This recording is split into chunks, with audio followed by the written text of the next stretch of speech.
हमने D Broglie hypothesis के बारे में बात की थी।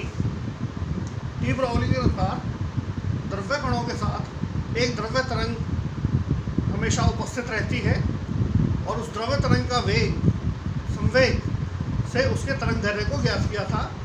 तरंग दैर्घ्य उस द्रव्य तरंग का तरंग दैर्घ्य lambda equal to h Planck's constant divided by कण का संवेग, इससे ज्ञात किया जा सकता है। यानी कण का संवेग और द्रव्य तरंग का तरंग दैर्घ्य दोनों आपस में जुड़े हुए होते हैं। डी ब्रॉगली हाइपोथेसिस का एक्सपेरिमेंटल प्रूफ, प्रायोगिक सत्यापन इस प्रयोग के द्वारा किया गया।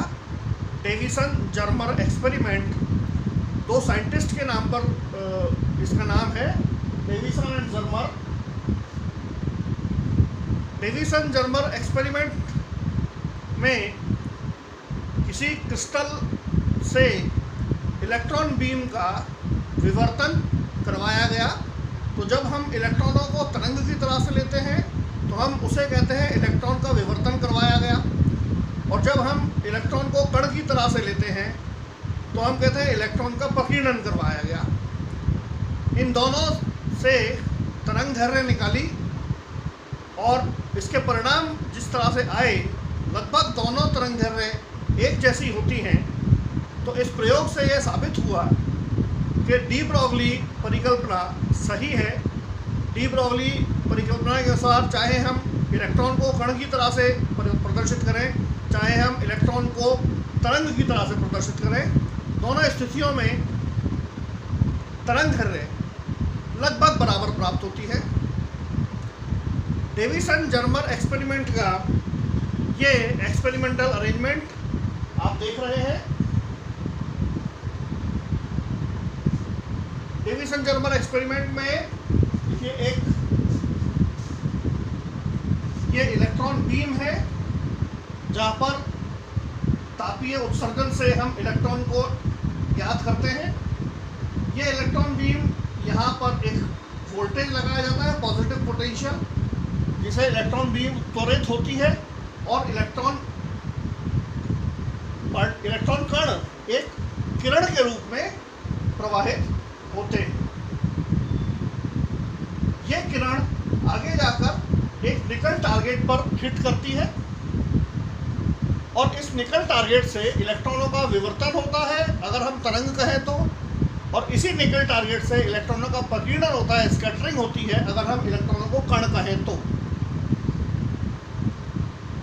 इस प्रकीर्णन को ज्ञात करने के लिए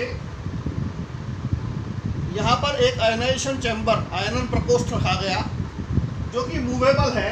हम इसको यहाँ से घुमा सकते हैं विभिन्न कोणों पर। आपतित किरण से विभिन्न कोणों पर हम इसे घुमा सकते हैं बड़े आसानी से। निकल टारगेट इसमें क्यों काम में लिया गया?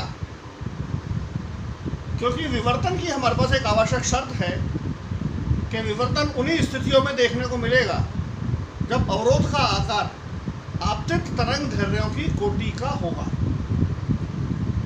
यदि अवरोध का आकार आपतित तरंग दैर्घ्यों की कोटि का है तो विवर्तन प्रतिरूप स्पष्ट दिखाई दे जाएगा, अन्यथा विवर्तन प्रतिरूप स्पष्ट दिखाई नहीं देता है। तो इससे जब हम इलेक्ट्रॉनों को तरंग की तरह से ले रहे हैं तो इलेक्ट्रॉनों का विवर्तन देखने के लिए निकल टारगेट यूज किया गया। निकल टारगेट में इसकी इंटरप्लेनर डिस्टेंस इलेक्ट्रॉनों की तरंग दैर्घ्य की कोटि की होती है। इससे इलेक्ट्रॉन तरंग का विवर्तन बड़े आसानी से देखने को मिल जाएगा। प्रकीर्णन के साथ ऐसी कोई आवश्यक शर्त नहीं है, इसलिए अगर हम इलेक्ट्रॉनों को कण की तरह से प्रदर्शित करें तो इससे प्रकीर्णन, और जब इलेक्ट्रॉनों को तरंग की तरह से देखेंगे तो इससे विवर्तन प्रभाव स्पष्ट दिखाई देगा। उन दोनों से तरंग दैर्घ्य कैलकुलेट की गई। ये इसका पूरा एक्सपेरिमेंटल अरेंजमेंट है। इलेक्ट्रॉन कण है वो किसी अन्य अवस्था से प्रभावित नहीं हो, इसलिए इस पूरे एक्सपेरिमेंट को एक वैक्यूम चैम्बर में किया जाता है। ये इसका पूरा एक्सपेरिमेंटल अरेंजमेंट है।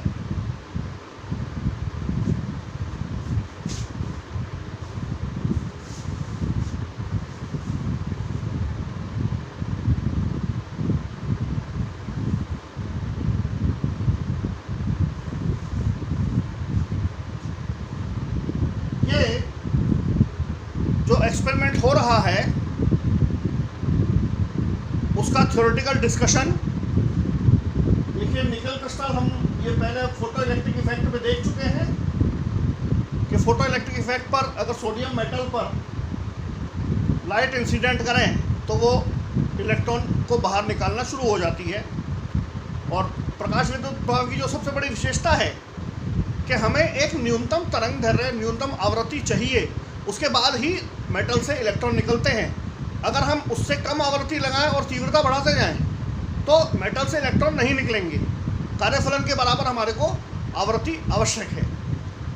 अगर कार्यफलन से ज़्यादा आवृत्ति है तो आप प्रकाश की तीव्रता बढ़ाते जाएं, विद्युत चुंबकीय तरंगों की तीव्रता को बढ़ाते जाएं तो निकलने वाले इलेक्ट्रॉनों की गतिज ऊर्जा अधिक होती जाती है, गतिज ऊर्जा ज़्यादा मिलती है हमारे को। लेकिन इलेक्ट्रॉन निकालने के लिए आवश्यक है कि कम से कम उतनी तरंग दैर्घ्य, उतनी आवृत्ति हम इसमें दें, विद्युत चुंबकीय तरंगों की उतनी आवृत्ति इस पर इंसिडेंट करें ताकि कार्यफलन के बराबर ऊर्जा इसमें प्राप्त हो सके, तभी इलेक्ट्रॉन इसमें से निकलेंगे।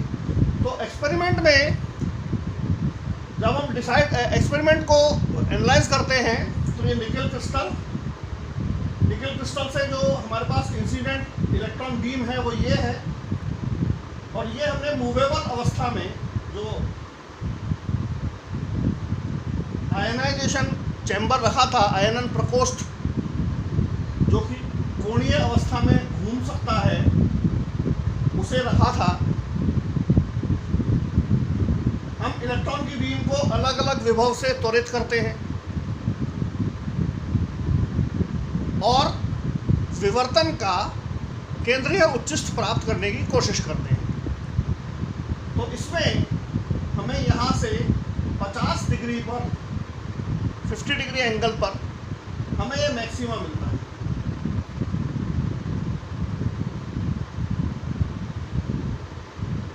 कब? जब हम इलेक्ट्रॉनों को 54 वोल्ट से त्वरित करें तो 54 वोल्ट पर मीटर के विद्युत क्षेत्र से या 54 वोल्ट विभव लगाकर जब हम इलेक्ट्रॉनों को त्वरित करते हैं तो हमें 50 डिग्री एंगल पर विवर्तन का मैक्सिमा मिलता है। ये रिजल्ट है हाईएस्ट इंटेंसिटी और observed at angle 50 degree with a voltage of 54 volt, accelerating voltage, त्वरक विभव। निकल क्रिस्टल के लिए क्रिस्टलाइन प्लेन के बीच की दूरी 0.091 नैनोमीटर होती है।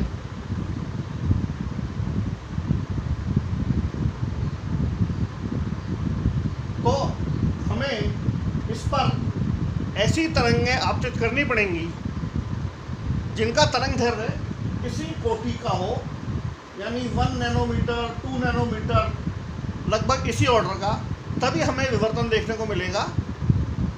तो बेसिकली यहाँ पर हम एक्सरेज इंसिडेंट करते हैं इलेक्ट्रॉन बीम के रूप में।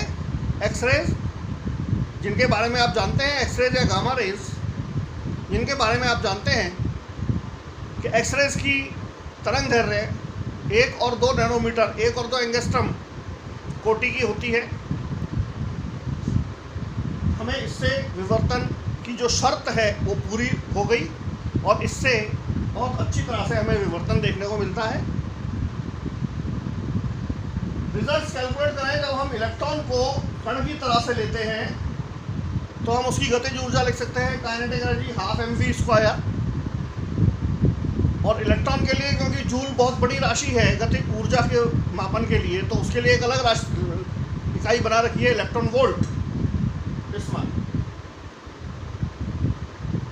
तो जब इलेक्ट्रॉन कण होगा तो हम उसका संवेग लिख सकते हैं mv is this. 2m under root. और तरंग दैर्ध्य के लिए डी ब्रोगली हाइपोथेसिस से lambda equal to h upon mv, तो it is h upon 2mev।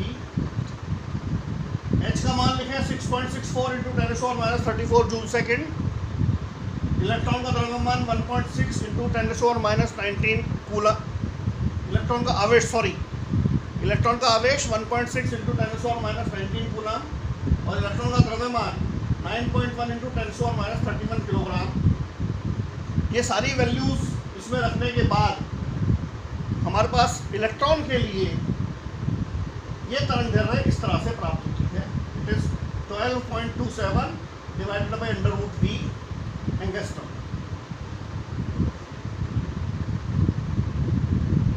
हम जानते हैं कि हमने इलेक्ट्रॉनों को ये जो रिजल्ट प्राप्त हुए हैं, ये जब इलेक्ट्रॉनों को 54 वोल्ट से त्वरित किया गया है उस समय यह रिजल्ट प्राप्त हुए हैं।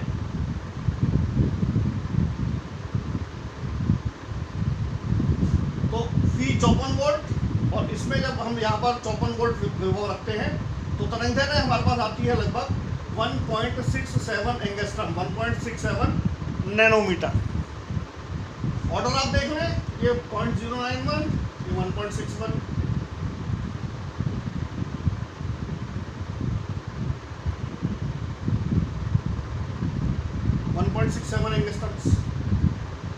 अब हम इलेक्ट्रॉनों को तरंग की तरह से लें तो विवर्तन के लिए हमारे पास बहुत अच्छा नियम है, ब्रैग्स का नियम, ब्रैग्स लॉ। इलेक्ट्रॉन डिफ्रैक्शन के लिए 2d sin theta equal to n lambda, जहाँ पर d हमारे पास अंतः आणविक दूरी, sin थीटा हम ये जो ले रहे हैं यहाँ पर, इससे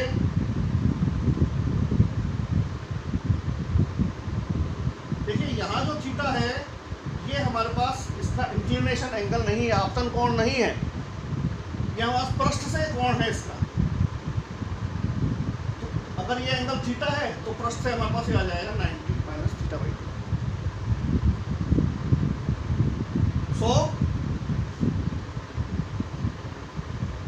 फर्स्ट ऑर्डर के लिए n इक्वल टू 1 हमें अधिकतम तीव्रता केंद्रीय उच्चिष्ट पर ही मिलती है।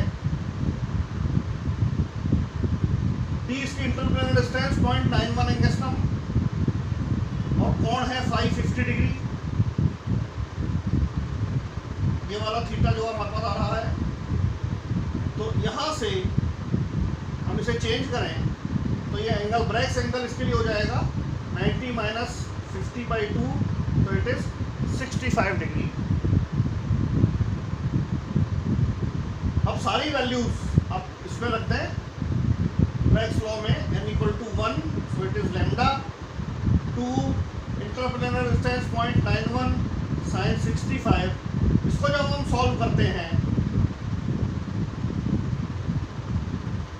तो ये तरंग दैर्ध्य 1.65 एंगस्ट्रॉम के आसपास आती है। ये रिजल्ट का analysis Davisson Germer experiment, a very important experiment, जिसने डी ब्रोगली हाइपोथेसिस का प्रायोगिक सत्यापन किया है। किसी भी सिद्धांत का जब प्रायोगिक सत्यापन हो जाता है तो उस सिद्धांत को सही मान लिया जाता है। डी ब्रोगली ने एक परिकल्पना की थी सिर्फ, और ये प्रयोग उसका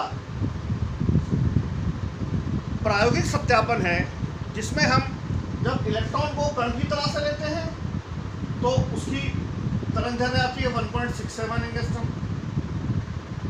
और जब हम इलेक्ट्रॉन को तरंग की तरह से लेते हैं तो उसकी तरंग दैर्ध्य आती है 1.65 एंगस्ट्रॉम, जो दोनों लगभग बराबर हैं। इसलिए डेविसन जर्मर ने इससे रिजल्ट निकाला कि हाँ, इलेक्ट्रॉन कणों के साथ एक तरंग जुड़ी हुई रहती है, उस तरंग का तरंग दैर्ध्य डी ब्रोगली परिकल्पना से निकाला जा सकता है। Planks constant divided by electron का संवेग, कण प्रकृति में भी और तरंग प्रकृति में भी। तो डी ब्रोगली की जो तरंगों की द्वैत प्रकृति, द्रव्य तरंगों की जो परिकल्पना थी उसे इससे सही सिद्ध किया गया। यानी डी ब्रॉगली की सिर्फ परिकल्पना थी, उसको एक्सपेरिमेंटल फैक्ट मिल गए, एक्सपेरिमेंटल प्रूफ मिल गया। तो अब डी ब्रॉगली की परिकल्पना बिल्कुल सही साबित हो गई कि हाँ, किसी भी गतिशील कण के साथ एक तरंग उपस्थित रहती है और उस तरंग का तरंगदैर्घ्य प्लैंक्स कांस्टेंट डिवाइडेड बाई कण के संवेग से दिया जा सकता है। Thank you.